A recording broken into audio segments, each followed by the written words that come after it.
একটা রাত, একটা ভুল বানান, আর সেই একটা ভুলের কারণে বেঁচে গেল $850 মিলিয়ন। কিন্তু যেটুকু চুরি হয়ে গেল সেটা ছিল $81 মিলিয়ন, এবং সেটা গেল বাংলাদেশের মানুষের পকেট থেকে। এই সেই রাতের গল্প, যে রাতে পৃথিবীর ইতিহাসের সবচেয়ে বড় সাইবার ডাকাতি ঘটেছিল এবং কেউ টের পায়নি।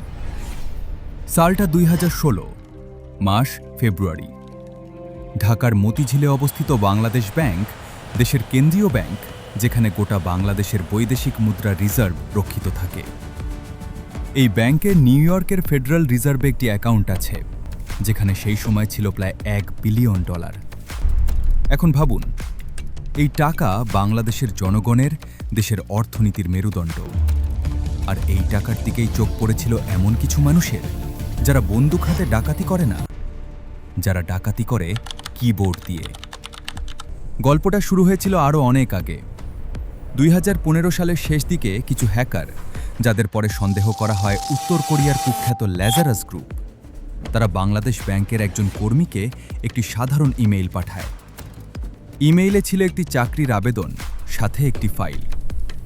কর্মীটি সেই ফাইল ডাউনলোড করলেন, আর ব্যাস, সেই মুহূর্তেই ব্যাংকের কম্পিউটার নেটওয়ার্কে ঢুকে পড়ল একটি ভাইরাস, নিঃশব্দে, অদৃশ্যভাবে।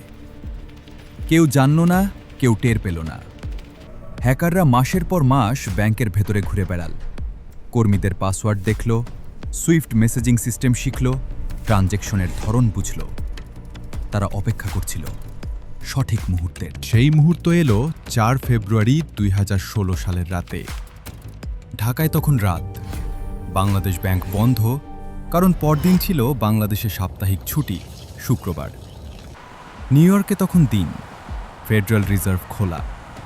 হ্যাকাররা বেছে নিয়েছিল এই সময়টাকে ইচ্ছাকৃতভাবে, যাতে বাংলাদেশ ব্যাংকের কেউ তাৎক্ষণিক প্রতিক্রিয়া না দেখাতে পারে। সুইফট সিস্টেমের মাধ্যমে তারা পাঠালো 35টি ট্রানজ্যাকশন রিকোয়েস্ট। মোট টাকা $951 মিলিয়ন। প্রতিটি রিকোয়েস্ট দেখতে ছিল হুবহু আসল, সঠিক ফরম্যাট, সঠিক কোড, সঠিক signature. New York Fed automatic সিস্টেমে কিছু রিকোয়েস্ট ব্লক করল, কিছু করল না। মোট 5টি ট্রানজ্যাকশন পাস হয়ে গেল। $81 মিলিয়ন চলে গেল ফিলিপাইনের একটি ব্যাংক অ্যাকাউন্টে। এখন আসি সেই অবিশ্বাস্য মুহূর্তে, যেটা ইতিহাস বদলে দিল। হ্যাকারদের একটি ট্রানজ্যাকশনে লেখা ছিল গন্তব্য ফাউন্ডেশন, আসলে হওয়ার কথা ছিল ফাউন্ডেশন। একটি অক্ষরের ভুল।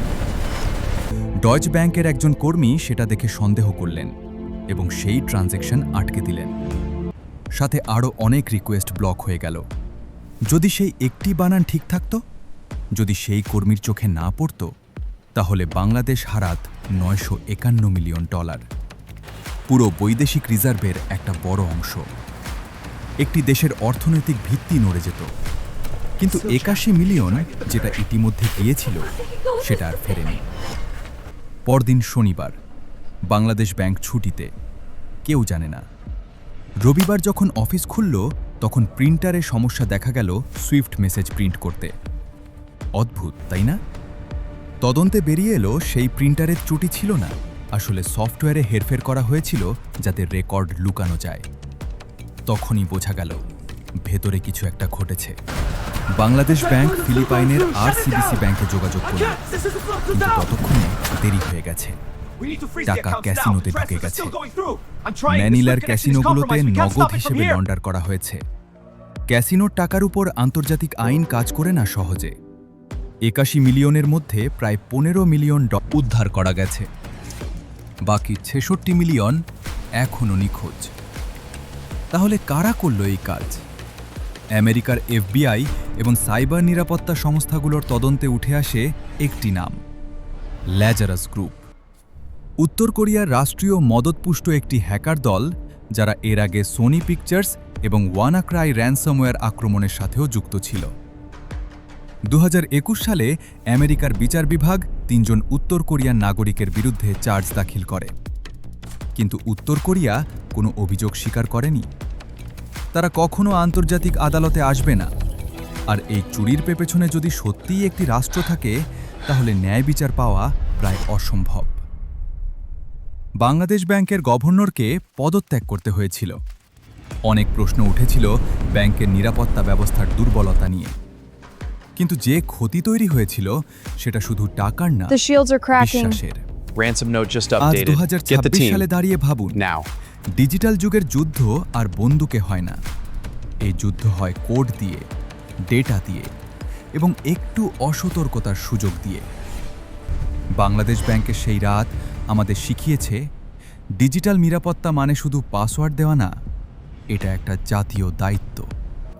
আর মনে রাখবেন, $81 মিলিয়ন মানে শুধু সংখ্যা না, সেটা আপনার আমার দেশের টাকা ছিল এবং সেই টাকার বেশিরভাগটাই আজও অন্ধকারে হারিয়ে আছে।